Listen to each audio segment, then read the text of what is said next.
മമ്മൂട്ടി നായകനായി എത്തുന്ന ബസൂക്കയുടെ വരവിനായി കാത്തിരിക്കുകയാണ് ആരാധകർ. മമ്മൂട്ടിയുടെ വ്യത്യസ്തമായ ഒരു മലയാള സിനിമയാകും ബസൂക്ക എന്നാണ് ആരാധകരുടെ പ്രതീക്ഷ. മലയാളത്തിലെ ആദ്യത്തെ ഗെയിം ത്രില്ലർ സിനിമയെന്ന വിശേഷണവുമായാണ് ബസൂക്ക എത്തുന്നത്. നവാഗതനായ ഡിനോ ഡെന്നീസ് തിരക്കഥ രചിച്ച് സംവിധാനം ചെയ്യുന്ന ചിത്രം വിഷു, ഈസ്റ്റർ ഫെസ്റ്റിവലുകൾ ആഘോഷമാക്കാനായി ഏപ്രിൽ 10 തിയേറ്ററുകളിലേക്ക് എത്തുകയാണ്. ഇപ്പോഴത്തെ ചിത്രത്തിന്റെ സെൻസറിംഗ് പൂർത്തിയായെന്ന വാർത്തകളാണ് പുറത്തുവരുന്നത്. ക്ലീൻ UAE സർട്ടിഫിക്കറ്റോടെയാണ് ചിത്രം സെൻസർ ചെയ്യപ്പെട്ടിരിക്കുന്നത്. Theatre of dreams in association with സരിഗമയുടെ ബാനറിൽ പ്രശസ്ത തിരക്കഥാകൃത്ത് ജിനു വി എബ്രഹാം, ഡോൾവിൻ കുര്യാക്കോസ് എന്നിവർ ചേർന്നാണ് ചിത്രം നിർമ്മിക്കുന്നത്. മമ്മൂട്ടിയുടെ വ്യത്യസ്തമായ കഥാപാത്രം പ്രേക്ഷകർക്ക് പുതിയൊരു ദൃശ്യാനുഭവമാകും പങ്കുവയ്ക്കുക എന്നാണ് റിപ്പോർട്ടുകൾ. എല്ലാവിധ ആകർഷക ഘടകങ്ങളും കോർത്തിണക്കിയ ഒരു ക്ലീൻ എന്റർടൈനറാകും ബസൂക്കി എന്നാണ് അണിയറ പ്രവർത്തകർ പറയുന്നത്. അതോടൊപ്പം തന്നെ ചിത്രത്തിന്റേതായി പുറത്തുവിട്ട പുതിയ അപ്ഡേറ്റുകളെല്ലാം സമൂഹ മാധ്യമങ്ങളിൽ ചർച്ചയാണ്. ബസൂക്കിയിൽ 2 ലുക്കിലായിരിക്കും മമ്മൂട്ടി എത്തുക എന്ന് കഴിഞ്ഞ ദിവസം ഒരു അഭിമുഖത്തിൽ സിദ്ധാർത്ഥ് ഭരതൻ പറഞ്ഞിരുന്നു. അതേസമയം ബസൂക്കിയുടെ റണ്ണിംഗ് ടൈം കഴിഞ്ഞ ദിവസം പുറത്തു വന്നിരുന്നു. 2 മണിക്കൂറും 31 മിനിറ്റുമായിരിക്കും ചിത്രത്തിന്റെ ദൈർഘ്യമെന്നാണ് റിപ്പോർട്ടുകൾ.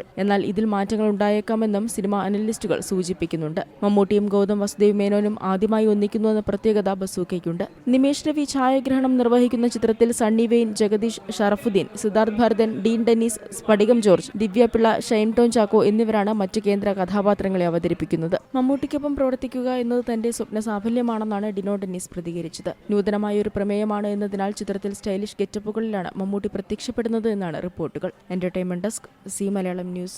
ഏറ്റവും പുതിയ വാർത്തകളും വിശേഷങ്ങളും വിരൽ തുമ്പിലറിയാൻ സി മലയാളം ന്യൂസ് എല്ലാ ഡിജിറ്റൽ പ്ലാറ്റ്ഫോമുകളിലും ലഭ്യം.